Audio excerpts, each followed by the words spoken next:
शिक्षा ज्ञान का प्राण होता है और यही ज्ञान सही और गलत का पहचान कराते हैं।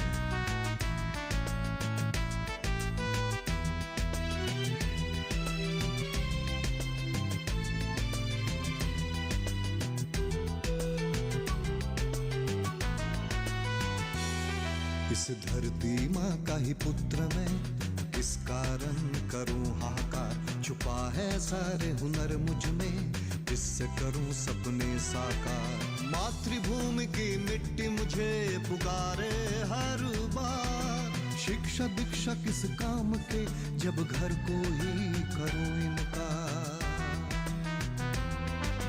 भूलो ना कभी अपनों का प्यार, जिसके जीवन तुझ पे नौछार। भूलो ना कभी अपनों का प्यार, जिसके जीवन तुझ पे नौछार।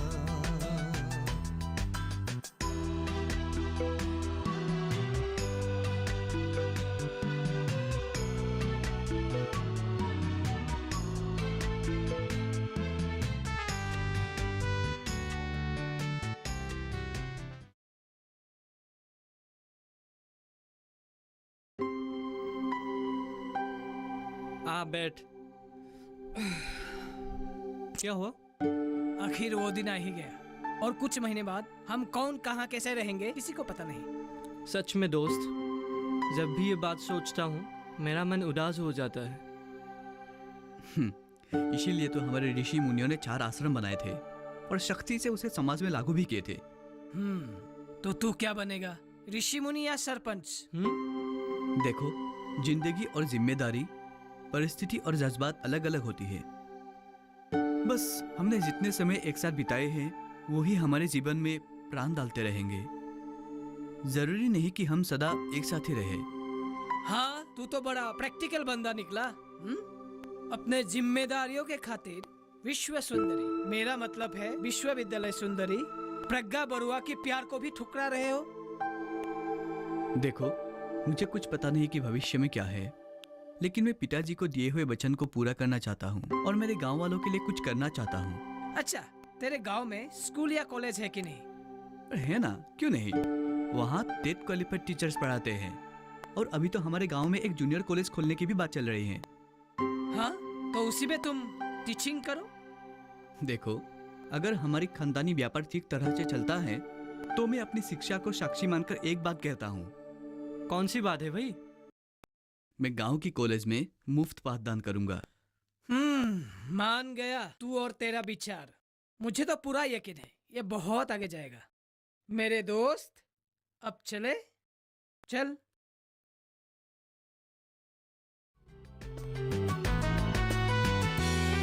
इस धरती माँ का ही पुत्र मैं, किस कारण करूं हाहाकार। छुपा है सारे हुनर मुझ में, किससे करूं सपने साकार। मातृभूमि की मिट्टी मुझे पुकारे हर बार। शिक्षा दीक्षा किस काम के, जब घर को ही करो इनकार। भूलो ना कभी अपनों का प्यार, जिसके जीवन तुझ पे नौछार। भूलो ना कभी अपनों का प्यार, जिसके जीवन तुझ पे नौछार। देखिए भीमा भैया, जैसे कि आप सब लोग जानते हैं कि बारिश का मौसम शुरू हो चुका है और जैसे कि डॉक्टर साहब ने कहा कि इस मौसम में पानी और हवा की वजह से कई तरह की बीमारियां फैल सकती हैं। क्या ये दस्त का कारण भी हो सकता है? हाँ, हो सकती हैं। इसीलिए तो हमारी भारत सरकार ने स्वच्छ भारत अभियान की पहल की है। अच्छा। और हमें हमारे गांव में कहीं भी कूड़ा या कचरा दिखे उसे तुरंत ही साफ कर देना चाहिए, चाहे वो व्यक्तिगत रूप से हो या सामूहिक रूप से हो। हमें हमारे तालाबों को भी साफ रखना बहुत जरूरी है ताकि वहाँ पानी प्रदूषित ना हो पाए और बैक्टीरिया आदि ना पनप पाए। पर हम तो कुएं और तालाबों में फिटकरी डालते हैं। आप बिल्कुल सही कह रहे हैं, पर हमारे डॉक्टर साहब ने कहा है कि छोटी सी फिटकरी से पूरा पानी साफ नहीं हो पाता। इसलिए हमें पानी उबाल कर पीना चाहिए ताकि जितने भी उसके अंदर बैक्टीरिया या कीड़े हों वो साफ हो जाएं। तालाबों के इर्द गिर्द जितना भी कूड़ा कचरा है उसे हमें साफ कर देना चाहिए ताकि बारिश के पानी की वजह से वो कूड़ा कचरा एक दूसरे से ना मिल पाए और तालाब को प्रदूषित ना कर पाए। तुम शायद सही कह रहे हो। हमारे तालाब के किनारे जितने भी तांबुल और नारियल का पेड़ है, सबके पत्ते झड़कर वहीं गिरता है।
चेष्टा कीजिए, देखिए ये आपकी निजी जिंदगी है और मुझे इससे क्या।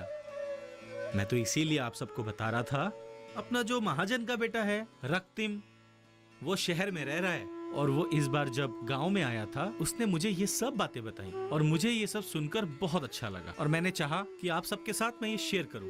क्या कहा उसने? उसकी भी तो 2 बहन हैं। सही कह रहे हैं आप, उसकी भी 2 बहनें हैं। उसने अपनी बहनों को पढ़ाया लिखाया, इस समाज में जीने के लायक बनाया।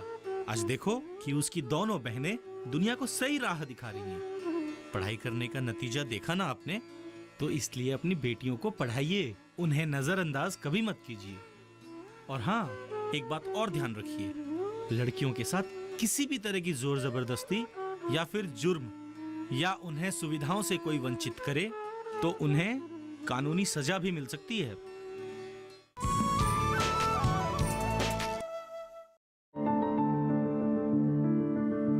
फसल में कीट लगा हो या कोई बीमारी, पशुपालन में हो कोई दिक्कत या चाहिए कोई जानकारी, फोन उठाएं, नंबर मिलाएं और कहें हेलो किसान। हेलो किसान। हेलो किसान। हेलो किसान सोमवार, बुधवार और शुक्रवार शाम 6 से 7 बजे सिर्फ डीडी किसान पर। रक्तिम के पुरखों की जो जमीन है और पुश्तैनी जो कारोबार है, उन्हें उसकी बहन ही चला रही है, परी, अपनी परी। हाँ, लेकिन रत्तिम भी तो शहर से आकर कागजात पे साइन करता है। करता था, पर आजकल परी ही उनका लाखों का कारोबार संभाल रही है और ये सब सिर्फ मुमकिन हुआ है शिक्षा की वजह से। और हाँ, डॉक्टर साहब ने एक और बात कही है। क्या? कैसी बात? उन्होंने ये कहा है कि कुछ वर्षों बाद हमारे देश में शादी के लिए लड़कियां मिलनी मुश्किल हो जाएंगी, पर ऐसी परिस्थिति अभी हमारे आसाम में नहीं हुई है। तुम मजाक तो नहीं कर रहे हो? ये मजाक नहीं, हकीकत है और एक कड़वा और शर्मनाक सच, और इसकी वजह है भ्रूण हत्या। भ्रूण हत्या? हमने तो कभी इसके बारे में सुना ही नहीं। डॉक्टर साहब कह रहे थे कि अभी तक असम में इस रीत का रिवाज अभी तक शुरू नहीं हुआ है, इसलिए हम भाग्यशाली हैं। पर हमारे देश में कई वर्षों से ये रीत चली आ रही है, पर सरकार ने जब से कड़ा रुख अपनाया है, तब से भ्रूण हत्या कम होते जा रहे हैं। छी छी छी छी छी, हम तो ऐसी बात सोच भी नहीं सकते।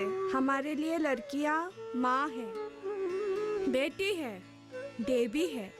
आप तो सही कह रही हैं भाभी जी, पर आप कैसे कह सकती हैं कि आप बेटियों को घर में बिठाकर एक देवी बना सकती हैं, बिना शिक्षित किए, बिना ज्ञान दिए? हाँ, मैं और ज्यादा कुछ नहीं कहूंगा आप सबसे,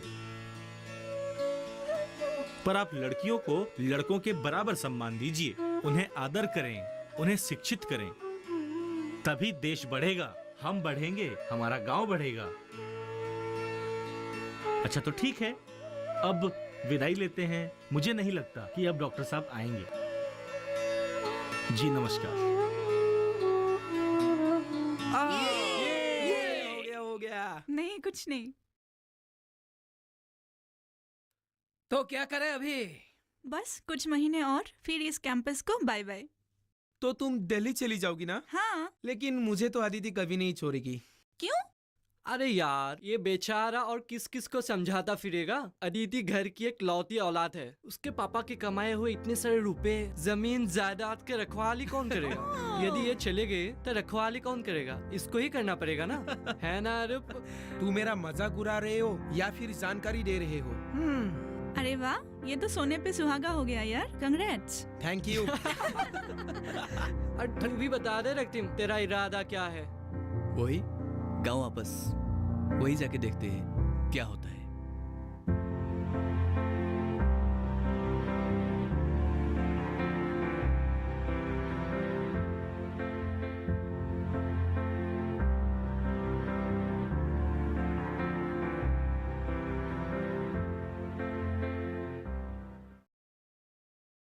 तू आज काफी समय लगाया इंटरनेट पे। हाँ, बहुत सारी चीजें डाउनलोड की है आज। क्या चीज? यूनिवर्सिटी के सोकल्ड बहुत सारे मॉडर्न बंदे को जो गलत साबित करना है, उसी के प्रबंध में लगा हुआ था। कैसी बातें कर रहे हो तुम? एक्चुअली उन लोगों को धर पकड़ के मुझे सबक नहीं सिखाना है। यदि मैं गांव में रहकर तरक्की कर पाऊँ तो उन लोगों के धारणाओं में बदलाव आ जाएंगे। तू क्या समझता है, तेरी तरक्की से वे लोग क्या सबक लेंगे? जरूरी थोड़ी होती है कि हर बीए पास या एमए पास को नौकरी ही मिल जाए। हैरानी होती है ये देखकर, न जाने गांव के कितने बच्चे गांव छोड़कर शहर आ जाते हैं नौकरी करने के लिए या पढ़ाई करने के लिए, पर उनमें से लगभग 80% लोग बेरोजगार ही रह जाते हैं। हताशा में न जाने क्या क्या कर जाते हैं। सबका अपना अपना दिमाग है, लगाए अपनी जिंदगी के लिए। इन्हीं सब शहरी सपनों के पीछा करते करते लड़के लड़कियां अपने गांव में मिलने वाले अवसरों के बारे में भूल ही जाते हैं और खेतीबाड़ी की बातें तो उनके लिए पहेली बन के रह जाती है। मैंने तुमको इंटरनेट के बारे में पूछा था और तूने इतना बड़ा लेक्चर। इसी पे आने के लिए तो ये भूमिका देनी पड़ी। अरे तुम भी तो उसी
तो तू कल निकल रहा है?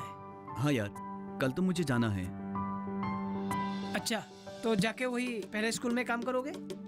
हाँ यार, मैंने पिताजी को वचन दिया था, अब मुझे वो वचन पूरा करना है। अरे जब से तुम्हें मिला हूँ तुम यही बात पर अटल हो। तुम्हारे इस सिद्धांतों को और तुम्हें सलाम करता हूँ दोस्त। अरे यार, ऐसे क्यों कर रहे हो? सुन, अगर हम जैसे पढ़ाई लिखाई करने वाले लोग भी सिर्फ नौकरियों के पीछे दौड़ने लगे और खेती बाड़ी व्यापार इन सब कामों को अगर नजरअंदाज करे तो ये सब काम कौन करेगा? और इन सब कामों के लिए भी शिक्षा बहुत जरूरी होता है। अरे हमने तो ऐसे सोचा भी नहीं यार।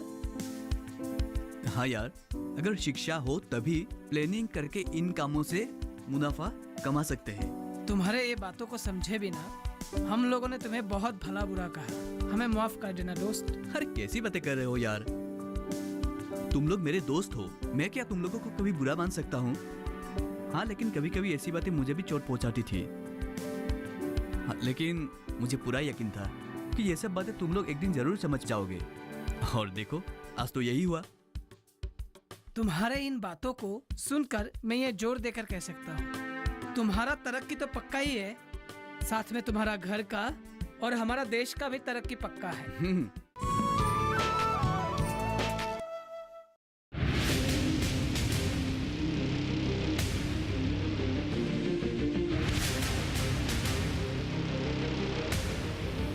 जब तपती है धरती, सूरज उगलता है आग, ठंड में जब सर्दी जमा देती सबके हाल, सब छुप जाते अपने अपने घरों में, तब बाहर निकलता सिर्फ एक इंसान, भरने के लिए हम सबका पेट, खून को पसीने की तरह देता बहा, थक जाता, झुलस जाता, हो जाता बीमार, तब उसकी सेहत का ध्यान रखता सिर्फ डीडी किसान।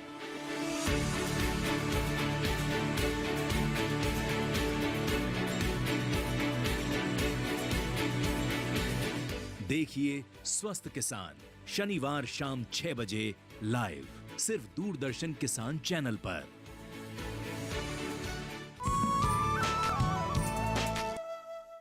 एक बात याद रखना रूपक, अगर देश को आगे बढ़ाना है तो हमारे देश के युवाओं की सोच को बदलना होगा। अगर 125 करोड़ जनता एक साथ कदम बढ़ाए तो हमारा देश भी 125 करोड़ कदम आगे बढ़ेगा।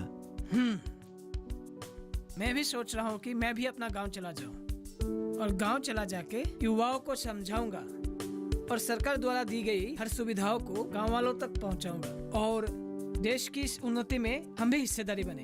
अरे वाह, ये तो बहुत अच्छी बात है। चलो चलते हैं एक नई उम्मीद के साथ, और हाँ, कांटेक्ट में रहना जरूर। ठीक अपने सोच के मुताबिक रক্তিम ने पढ़ाई खत्म करके अपने गांव को चल दिए। उसने सरकार की दी हुई हर सुविधा का फायदा उठाना शुरू किया और गांव वासियों को भी इसमें मदद की। उसने गांव के एमई स्कूल में मुफ्त पाठदान करना शुरू कर दिया।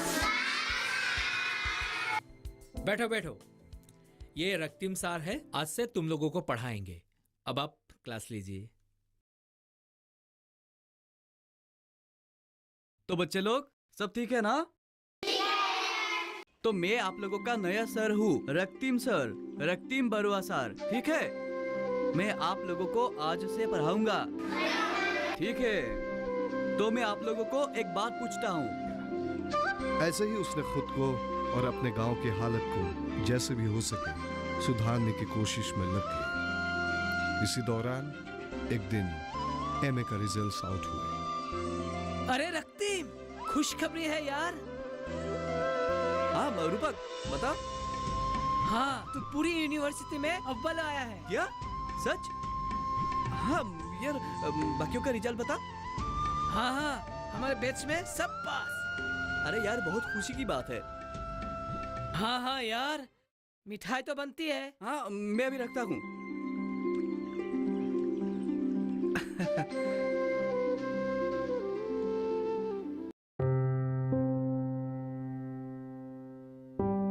दादा।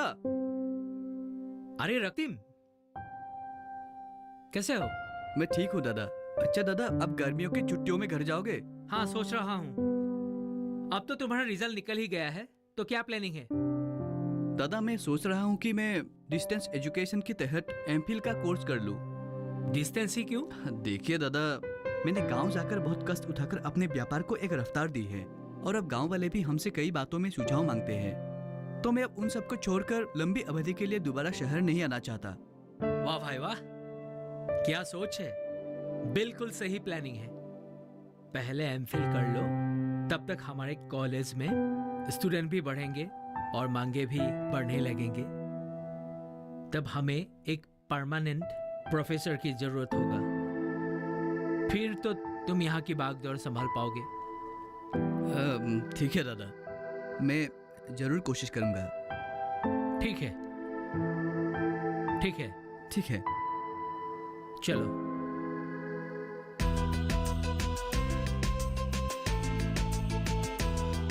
शिक्षा ज्ञान का प्राण होता है और यही ज्ञान सही और गलत का पहचान कराते हैं।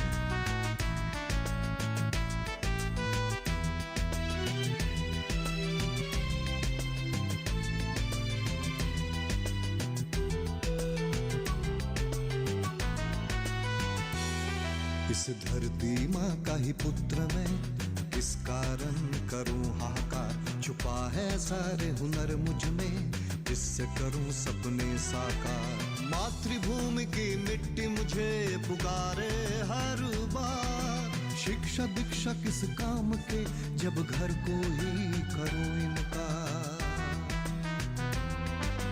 भूलो ना कभी अपनों का प्यार, जिसके जीवन तुझ पे नौछार। भूलो ना कभी अपनों का प्यार, जिसके जीवन तुझ पे नौछार। इसी तरह रक्तिम गांव के हर नौजवानों के लिए एक मिसाल बन गया और रक्तिम ने साबित भी किया कि जननी जन्मभूमि सर्गदपि गरीयसी।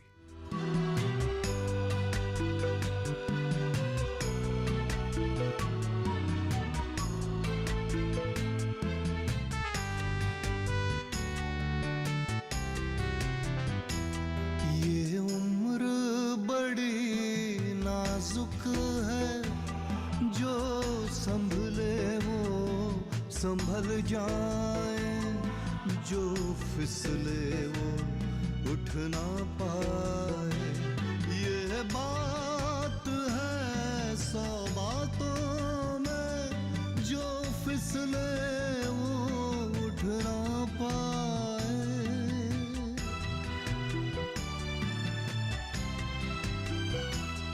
ये प्यार नहीं बस एक भरम, किस उम्र की एक इम्तिहान। जोड़ने का नाम प्यार है, तोड़ने की बात ये कभी ना करें।